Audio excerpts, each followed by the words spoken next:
दोस्तों मैं just office से आया और मुझे एक बहुत ही बुरी खबर हाथ लगी, तो मैंने सोचा एक बार आपसे भी चर्चा कर ली जाए, क्योंकि यार मामला जुड़ा हुआ है उत्तर प्रदेश से और टीजीटी पीजीटी भर्ती को लेकर के। हो सकता है लाखों भाई बहनों को पता लग गया हो कि टीजीटी पीजीटी की भर्ती रद्द हो गई है और इसका अभी कुछ अता पता नहीं है। तो पहले एक बार नोटिफिकेशन देख लेते हैं जो जारी किया गया है, इसके बाद आपको इसके कारण बताऊंगा किन 2-3 कारणों से ये भर्ती रद्द हुई है और फ्यूचर में ये भर्ती होगी या नहीं होगी। तो एक बार पहले इसका हम देख लेते हैं क्या कारण रहा। तो यहां आप ये देखिए, इसका नोटिफिकेशन जस्ट जारी हुआ है। तो यहां आप देखिए नोटिफिकेशन जारी हो चुका है भर्ती को रद्द होने का। उत्तर प्रदेश माध्यमिक शिक्षा सेवा चयन बोर्ड प्रयागराज, पत्रांक 8008/208/2020, अधियाचन 2020-21 दिनांक, इसमें डेट डाली नहीं गई है, जस्ट 18/11 नीचे आप देखिए तो आज ही का है और जस्ट अभी ये मामला सामने आया। तो एक ही परीक्षा में तदर्थ शिक्षक और फ्रेश अभ्यर्थियों हेतु भिन्न भिन्न अंक देने की व्यवस्था में सुधार करने, जीव विज्ञान विषय को विज्ञापन में सम्मिलित करने की आवश्यकता एवं प्रतियोगियों के हितों को ध्यान में रखते हुए सिविल अपील संख्या 8300/2016 संजय सिंह व अन्य बनाम उत्तर प्रदेश शासन, यानी कि 2016 का केस है संजय सिंह बनाम उत्तर प्रदेश शासन, और अन्य में पारित माननीय सर्वोच्च न्यायालय के आदेश दिनांक 26/8/2020 की अनुपालना में दृष्टिगत विज्ञापन संख्या 1/2020 प्रशिक्षित स्नातक शिक्षक यानी कि टीजीटी के कुल पत्ते 12,913 और विज्ञापन संख्या 2/2020 प्रवक्ता यानी कि पीजीटी 2,595 पत्ते, कुल पत्ते आपके 15,808 के विज्ञापन दिनांक 29/10/2020 यानी कि अक्टूबर में 29 तारीख को एडवर्टाइजमेंट आया था जो कि निरस्त किया जाता है। Very very bad. चयन बोर्ड द्वारा नए विज्ञापन की अधिसूचना अतिशीघ्र जारी की जाएगी।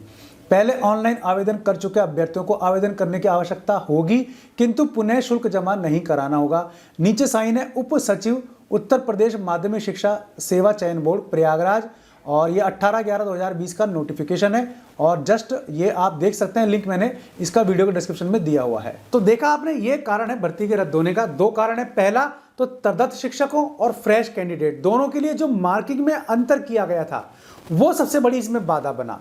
दूसरी बात, जीव विज्ञान के जो स्टूडेंट्स थे उनको बाहर करना, जीव विज्ञान सब्जेक्ट को बाहर करना, ये बड़ी बाधा बना। तो एक बार जीव विज्ञान पे तो सरकार ने सोच लिया था कि चलो इनको एंट्री दे दी जाए। उसका रीजन क्या था कि अगर जीव विज्ञान के फ्रेश को बाहर करते तो तदर्थ भी बाहर हो रहे थे, लेकिन सुप्रीम कोर्ट का आदेश उसमें अड़ंगा बन गया।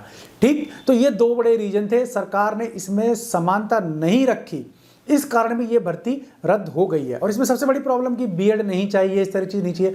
टीचर जब व्यक्ति कोई बनेगा तो टीचर की योग्यता बिना वो टीचर कैसे बन जाएगा, इस भर्ती में सबसे बड़ा पेच यही था और ये पेच फंसा, इस कारण ये भर्ती रद्द हो गई।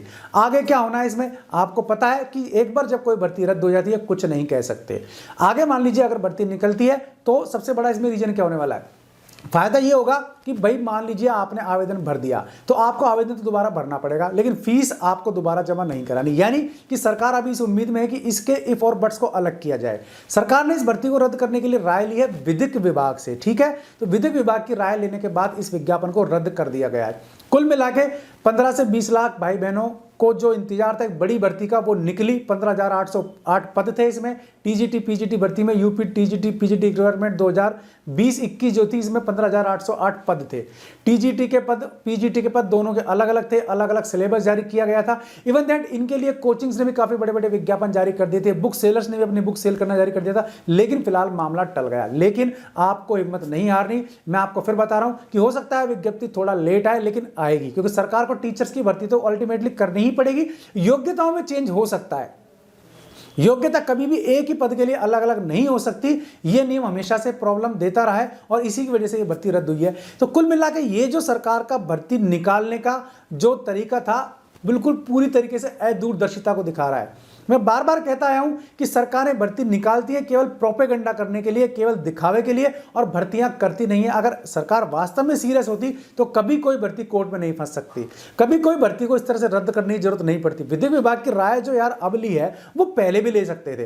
तो आप कमेंट जरूर करना, अपनी राय इस बारे में जरूर देना कि क्या सरकार के डिसीजन इस तरह से डामाडोल होने लगे तो क्या सरकार में वास्तव में काबिल अफसर्स की कमी है या काबिल राजनीति की कमी है। तो ये सारी चीजें एक साथ सामने आने लगी हैं और कुल मिला के नुकसान किनको होता है, मेरे उन भाई बहनों को जो बेरोजगारी के दौर में चल रहे हैं और काफ़ी मेहनत करने के बाद वो इंतजार करते हैं कोई बड़ी विज्ञप्ति आए, उसकी मेहनत करते हैं, फिर वो पढ़ते हैं और उनके माँ बाप बड़े बड़े सपने देखते हैं और इस तरीके से जब सपने चकराचूर होते हैं तो मैं जान सकता हूँ, मैं समझ सकता हूँ कि फैमिली पर उन पर क्या गुजर सकती है। तो दोस्तों कोई नहीं, ये वीडियो मुझे आप तक पहुंचाना था, ये जानकारी तक पहुंचानी थी, इसलिए मैंने जल्दबाजी में वीडियो बनाया। अगर पसंद आया तो लाइक और शेयर जरूर कर देना, चैनल को सब्सक्राइब कर लेना, शेयर जरूर करना ताकि मैक्सिमम भाई बहनों तक ये खबर पहुंचे, और इसमें कमेंट आप जरूर करें कि आपकी क्या राय है। तो दोस्तों आज के लिए इस वीडियो में इतना ही, ऐसे किसी यूजफुल वीडियो में फिर मिलूंगा, तब तक के लिए नमस्कार।